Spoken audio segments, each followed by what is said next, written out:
Ciao a tutti e oggi affronteremo il quarto boss, ossia il drago delle nevi.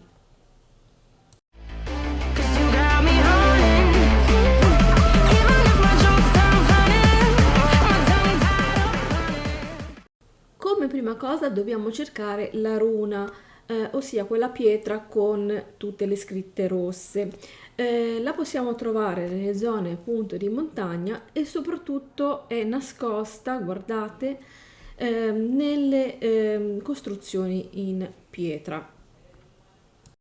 Una volta individuata la runa, uscirà fuori sulla nostra mappa dove si trova l'altare di Mordor. Ho scavato un po' di, diciamo così, un tunnel nel terreno in modo che quando mi attaccherà, soprattutto col suo attacco più potente, mi rifugierò lì. E ho creato anche il letto qui proprio vicino perché probabilmente le volte che andrò a morire saranno talmente tante.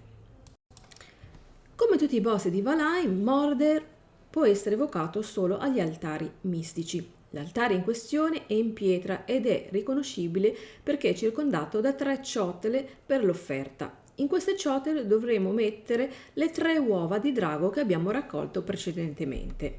Non è difficile trovare le 3 uova in giro per il bioma della neve perché hanno un colore rosa molto forte e quindi si vedono facilmente appunto sul colore bianco della neve. Una volta posizionate le 3 uova, finalmente riusciremo a evocare il drago. Cosa bisogna portarsi dietro per affrontare questo boss?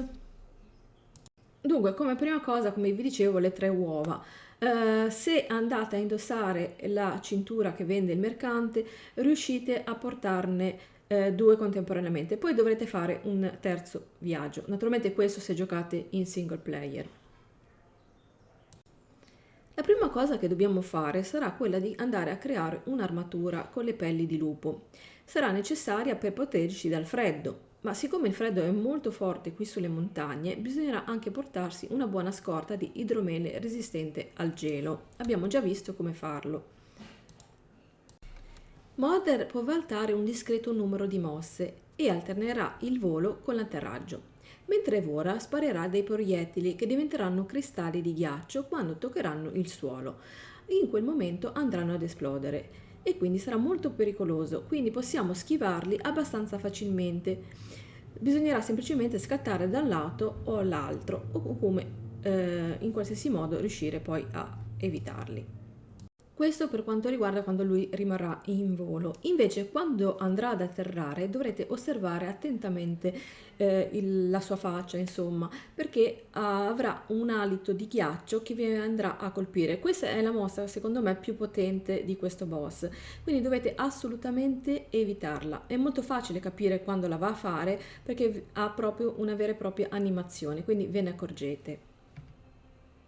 Detto tutte le mosse che va a fare Mordor, dobbiamo portarci l'arco sicuramente. Io ho utilizzato qui le frecce infuocate, ma ho letto che possono andare anche molto bene le frecce quelle avvelenate. Questo perché vanno a fare entrambe danni a tempo. Naturalmente vi dovete anche preparare prima andando a mangiare i cibi che vi danno più vita, quelli che durante il combattimento ve la vanno anche a rigenerare, ma queste guide le abbiamo già viste precedentemente. Dunque, come potete osservare, molte volte lui si andrà a fermare sul terreno e lì sarà il momento buono dove voi dovrete andare a sparargli il più possibile. Una volta che avete capito un po' tutti i suoi attacchi e riuscirete così ad evitarli, non è tanto difficile come fare, riuscire a uccidere questo boss, insomma. La cosa principale è appunto riuscire a evitare gli attacchi. Ecco, per esempio questo qui che ho appena fatto, io sono riuscita a evitarlo.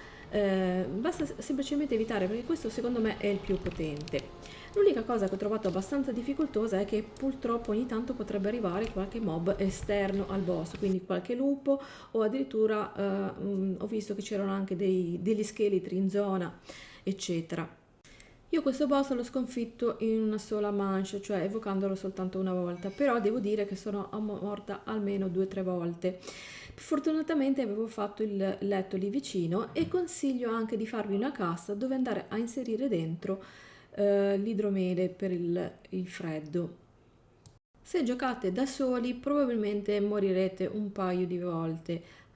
Dunque, allora consiglio di andarvi a creare una cassa dove andrete a inserire il cibo e anche l'idromele, quello antifreddo. Questo perché magari non riuscirete in tempo a raggiungere il vostro bottino e quindi vi servirà per poter rigenerare nel frattempo la vostra vita. Ce l'avevo quasi fatta ad ucciderlo, ma gli mancava pochissimo, però mi ha fregato anche lui, vedete?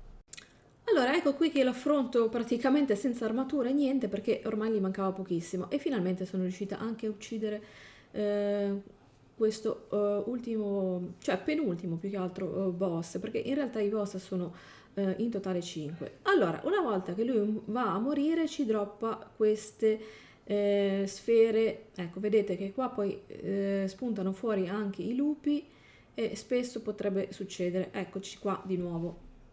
Riuscire a uccidere questo quarto boss è indispensabile per andare a sbloccare la ricetta per il tavolo dell'artigiano. Mi raccomando, andate anche a raccogliere tutto il drop che lui vi dà, perché vi darà delle sfere luminose che serviranno per fare appunto il tavolo dell'artigiano. E poi infine ci dà il trofeo del boss. Dobbiamo andare a mettere questo trofeo poi nel solito punto iniziale dove abbiamo iniziato il gioco.